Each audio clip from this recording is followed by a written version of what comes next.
జర్మనీలో అయితే ఎవరు ఉండరు కాబట్టి చక్క ఒక రూమ్ లోకి వెళ్ళి వాయిస్ ఓవర్ ఇచ్చేదాన్ని. కానీ ఇక్కడ నా చుట్టూ ఇంతమంది ఉన్నా మీకోసం అయితే తప్పటం లేదు. ఇంకా నా ఆల్ టైమ్ ఫేవరెట్ ఫిష్ అయితే రెడీ అయిపోయింది. ఇవాళ మా అమ్మ నా కోసం చేసిన డిషెస్ అయితే ఇవే: ఫిష్ ఫ్రై, ఇంకా చికెన్ కర్రీ. ఇంకా అమ్మ నాన్న ఇవాళ నాన్ వెజ్ తినరు కాబట్టి వాళ్ళ కోసం అయితే రసం, ఇంకా చిక్కుడుకాయ కర్రీ. జర్మన్ లాంగ్వేజ్ నేర్చుకోకముందే మన తెలుగు భాష అంతంత మాత్రాన్నే. వృషభ రాశి, శుభప్రదమైన కాలం. బాధ్యతతో కర్తవ్యాన్ని నిర్వర్తించండి. ఏకాదశి శని బలం కార్యసిద్ధిని ప్రసాదిస్తుంది. అవసరాలకు డబ్బు అందుతుంది. పెట్టుబడులు లాభదాయకం. ఎవరితోనూ పరుషంగా మాట్లాడకండి. ఆదాయ మార్గాలు పెరుగుతాయి.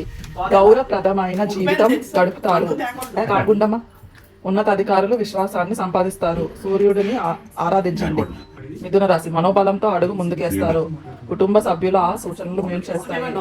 అనవసర వ్యవహారాల్లో తలదూర్చకండి. విఘ్నాలు ఎదురైన బుద్ధి బలంతో అధిగమిస్తారు. పరిచయం లేని వ్యాపారాలు చేయకండి. విధి నిర్వహణలో మరింత శ్రద్ధ అవసరం. ఒత్తిడిని దూరంగా ఉంచండి. ఆర్థిక నిర్ణయాల్లో కుటుంబాన్ని భాగం చేయండి. నవగ్రహాన్ని స్మరించండి. వృత్తి నైపుణ్యాన్ని పెంచుకుంటారు. వ్యాపార విజయాలు వర్తిస్తాయి.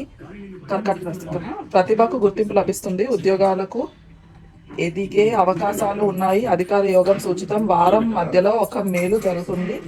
ఆర్థిక వ్యవహారాల్లో జాగ్రత్తగా ఉండండి. దీర్ఘకాలిక అన్వేషణ ఫలితాన్ని ఇస్తుంది.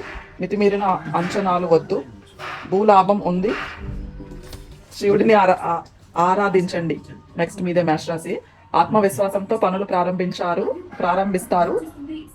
నిరాటంకంతో లక్ష్యాలను పూర్తి చేస్తారు. చంచలత్వం వద్దు. అంటే ఏంటి చంచలత్వం?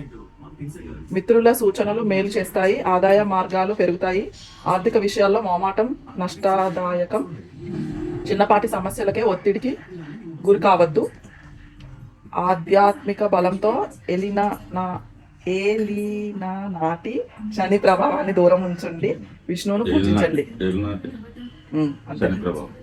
ఏలినాటి శని ప్రభావాన్ని దూరం ఉంచండి.